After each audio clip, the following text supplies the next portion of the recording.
enfant a des difficultés d'écriture, comment l'aider? Les facteurs qui entrent en considération dans l'écriture. Je voulais vous les présenter pour que vous puissiez comprendre comment on peut travailler avec votre enfant, pourquoi certains spécialistes vous proposent tel ou tel exercice. C'est en lien justement avec la connaissance et la compréhension de ces facteurs. Il y a la gestion tonico-motrice. C'est la façon dont on gère son tonus, c'est-à-dire la gestion de notre force musculaire.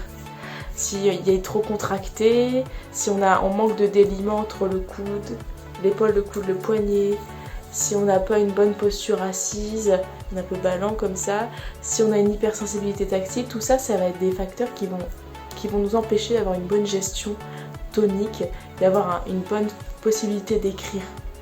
Parce qu'en fait, si je suis comme ça, tout contracté, déjà je peux moins délier ma main. Si je suis pas posée dans mon bassin et que je suis obligée de me tenir comme ça parce qu'en fait j'ai pas réussi à avoir une bonne base déjà d'équilibre, et je vais pas pouvoir bien écrire. C'est pour ça que l'écriture vient vraiment en finalité et c'est une grande finesse et ça demande déjà d'être bien axé, etc. Donc ça c'est la gestion tonico-motrice.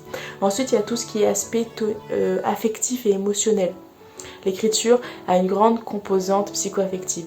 On se sent bien, on a une bonne estime de soi, on va écrire mieux. Puis vous verrez, notre écriture, même la vôtre, elle change. Pas selon aussi notre fatigue, mais aussi selon notre estime, selon comment on se ressent aujourd'hui.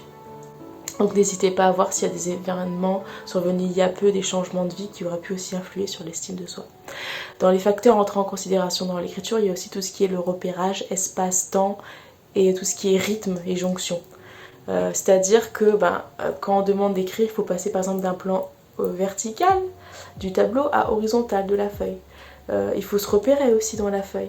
Il faut aussi avoir un certain rythme d'écriture, savoir gérer les jonctions, etc. Ça c'est du travail qui relève de l'espace et du temps.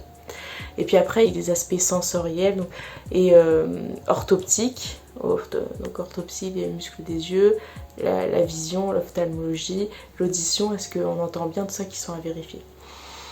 Ensuite, il faudra prendre en compte évidemment la fatigue musculaire, parce que ça se dégrade avec l'obligation de vitesse, la fatigue aussi la fin de journée, la capacité d'automatiser, des mécanismes au niveau cérébral, on n'est pas tous égaux si on arrive à automatiser facilement un geste ou pas. Donc là, ça va créer une fatigue très rapide s'il n'y a pas d'automatisation.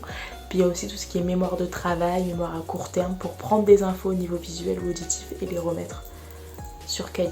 Donc ça demande aussi pas mal d'attention, de concentration et des fois ça peut être fatigant pour certains enfants.